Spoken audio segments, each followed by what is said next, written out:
Some people believe that helping others is always a moral duty, a reflection of kindness, and a measure of character. But Stoicism, with its practical wisdom, teaches us that not all help is beneficial, neither for us nor for those we try to assist. There are situations where extending our aid can backfire, waste precious energy, or even enable destructive behavior. In examining these principles, we find two types of people whom we should not help, even if our impulses scream otherwise. The first type is the unwilling or unteachable person. This is the individual who repeatedly ignores advice, refuses guidance, or resists growth. No matter how much knowledge or assistance you offer, they reject it, either out of pride, laziness, or sheer stubbornness. Imagine a man who continually makes reckless financial decisions.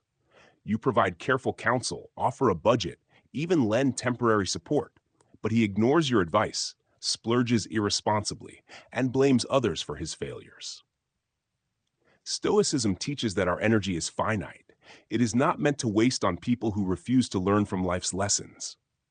Helping them may satisfy a short-term urge to be generous, but in the long run, it perpetuates their dependency and fosters resentment, both in them and in ourselves. The unteachable person is not merely difficult, they are toxic to progress. Every act of enabling contributes to a cycle of harm. By insisting on helping them, we risk becoming enmeshed in their destructive patterns. Stoics remind us that virtue lies in discernment. We must distinguish between someone who genuinely seeks growth and someone content in stagnation. Helping a person unwilling to change is like pouring water into a cracked vessel. It never fills, no matter how much effort we expend. Energy wasted here is energy denied to those who truly need and appreciate it. The second type of person we should not help is the manipulator or exploitative individual. These are the people who see others' generosity as a tool, not as an act of shared humanity. They are skilled at masking their intentions, often portraying themselves as helpless, innocent, or in dire need. But in reality, they seek to drain others emotionally, financially, or socially. Stoicism teaches us that we cannot control others' motives, but we can control our own actions. When we offer assistance to someone whose agenda is to exploit, we compromise our own virtue and well-being. Consider a scenario. A coworker consistently borrows money, asks for favors, and evokes sympathy with dramatic stories. Each time you extend help, they return with another crisis. Your resources, time, money, patience diminish while their pattern continues unchecked. Stoic wisdom calls this a misuse of our benevolence. Assistance in this context is not only wasted, but harmful, teaching the exploiter that manipulation works. By refusing to help, we are not acting cruelly, we are practicing self-preservation and rational judgment.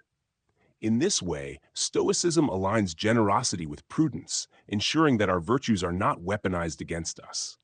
Recognizing these two types of people requires mindfulness and honesty. It is often difficult to discern whether someone is truly in need or simply resistant to growth, or whether someone is genuinely struggling or actively manipulating. Stoicism advises us to observe carefully, detach emotionally from the compulsion to rescue, and assess consequences objectively. If our help enables laziness, fosters entitlement, or encourages exploitation, it is wiser to withhold it. True wisdom lies not in blind charity, but in measured action aligned with reason and virtue. Withholding aid from these individuals does not mean abandoning compassion entirely. It means redirecting our efforts toward those who are receptive, teachable, and genuinely in need. Stoicism emphasizes that life is finite, and our time, energy, and resources are precious. By helping those who can grow and appreciate assistance, we maximize the positive impact of our actions. We create a virtuous cycle where generosity produces growth, gratitude, and reciprocal respect. Meanwhile, those who refuse or exploit remain accountable for their own actions. In practice, this principle can be liberating. Consider the peace of mind that comes when we stop trying to fix someone who refuses to change. Consider the clarity that arises when we no longer feel guilt for saying no to manipulation. Stoicism teaches that self-control and reason are more virtuous than uncontrolled generosity. Helping indiscriminately can lead to resentment, frustration, and even harm. Helping wisely, however, cultivates virtue, strengthens relationships, and preserves our moral integrity. Ultimately, the wisdom of not helping certain people is not a denial of humanity. It is a disciplined recognition of reality. Life offers countless opportunities to act with kindness, but Stoicism reminds us that our benevolence should be applied thoughtfully. The unteachable and the manipulative represent drains on our energy and obstacles to our virtuous life. By refusing to aid them, we do not abandon morality.